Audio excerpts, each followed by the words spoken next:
हज के अरकान कितने दिनों पर मुश्तमिल है? 5। पहला कौन सा है? 8, दूसरा 9, तीसरा 10, 11 और 12। ये 5 अय्याम आपने याद रखने हैं। 8 जुल्हिज्जा, 9 जुल्हिज्जा, 10 जुल्हिज्जा, 11 जुल्हिज्जा, 12 जुल्हिज्जा में 8 जुल्हिज्जा का दिन हमने गुजारना है मिना में। वहां पढ़ेंगे 5 नमाजें। 5 नमाजें मिना में पढ़ना सुन्नत है। और पहली नमाज होगी जोहर। पहली कौन सी पढ़ेंगे? फिर असर, फिर मगरिब, अगली इशा और फिर फजर। ये फजर की नमाज हम अदा करेंगे तो ये कौन सी तारीख हो जाएगी? 9 जुल्हिज्जा। शाबाश। अच्छा, 9 जुल्हिज्जा का दिन, it's the most important day of हज। यानी अगर आपको कोई कहता है कि हज किस दिन होता है, हज होता है 9 जुल्हिज्जा को। याद रखिएगा, हज का दिन कौन सा है? 9 जुल्हिज्जा। ये वकूफ अरफा, ये हज का रुकने आजम है, द मोस्ट इंपॉर्टेंट रुकन आप कह लें। हज के 3 फराइज हैं, एहराम पहनना, नियत करना और तवाफुज ज़ियारा, लेकिन रुकने आजम है वकूफ अरफा। तो वकूफ अरफा जो है ये मोस्ट इंपॉर्टेंट डे है। 9 जुल्हिज्जा का दिन आपने अरफात में गुजारना है। अच्छा, अब 9 जुल्हिज्जा अरफात में जब आप पहुंचेंगे तो वकूफ अरफा का जो वक्त शुरू होता है, जब जिसको कहें कि अरफात के दिन का वकूफ का वक्त शुरू होता है, जब जोहर का वक्त शुरू होता है ना, तो ये वक्त शुरू हो जाता है। सुभान अल्लाह। जैसे ही जोहर का वक्त शुरू हुआ, जितने लोग अरफात में एहराम की नीयत के साथ मौजूद हैं वो सब के सब हाजी हो जाते हैं। लेकिन अरफात से गुरूब आफताब तक नहीं निकलना। जब तक गुरूब आफताब, मगरिब का टाइम ना हो जाए, आपने अरफात नहीं छोड़ना। जो उससे पहले निकल जाता है उस पर दम हो जाएगा। तो याद रहे, जोहर के वक्त में जोहर पढ़नी है, असर के वक्त में असर पढ़नी है। अपने अपने खैमों में पढ़ें या जमात कर लें और वहां इबादत करें, दुआएं करें। गुरूब आफताब से पहले पहले अरफात को नहीं छोड़ना है। अब जब गुरूब आफताब के बाद आप निकलेंगे तो अब जाना है मुजदलिफा।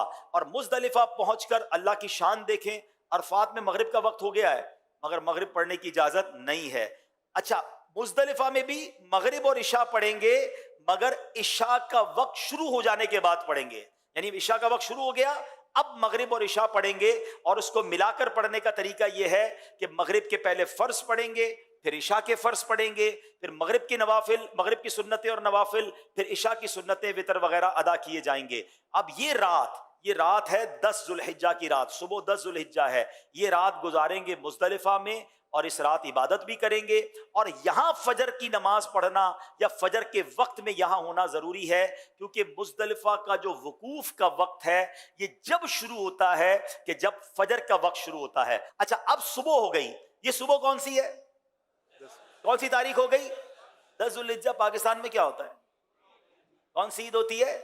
बकरा ईद। हाजी देखो कैसे कमाल की ईद मना रहा होता है। लोग अच्छे अच्छे कपड़े पहने हैं, खुशबू लगाए घूम रहे होते हैं, एक दूसरे से ईद मुबारक कर रहे होते हैं। हाजी के एहराम भी मैला, उसके बाल भी बिखरे हुए, उसकी आंखें भी नींद से, थकन से चूर है। ये कैसी ईद है? वल्लाह ये सारी दुनिया की ईदों से अच्छी ईद। हाय हाय, क्योंकि अल्लाह को ये मैला कुचैला हाजी बड़ा पसंद है। आज ईद का दिन है और हाजी को 3 काम करने हैं। 10 जुल्हिज्जा को 3 काम करने हैं और ये तीनों काम एक तरतीब से, सीक्वेंस से करना बड़ा जरूरी है। ठीक है, याद रखिएगा।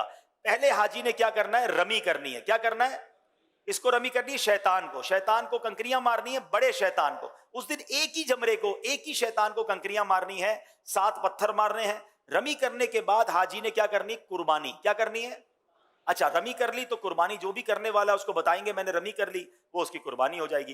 कुर्बानी हो गई तो उसके बाद हाजी ने हलक करवाना है या कसर करवाना है, तकसीर करनी है, बाल उतरवाने हैं। अब वो एहराम से फारिग हो गया। जनाबे वाला कितने दिन हुए हैं? 2.25 दिन तो हुए हैं। 10 जुल्हिज्जा, 8 को तो एहराम बांधा था और 10 को फारिग हो गया।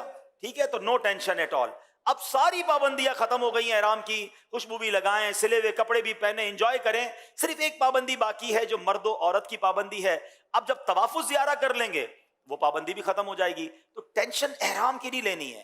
2.5 डेज, 2.25 दिन, 2.5 दिन में आप एहराम से ऑलमोस्ट फारिग हो जाएंगे। अब आपका एक बड़ा फर्ज बाकी है और वो क्या है?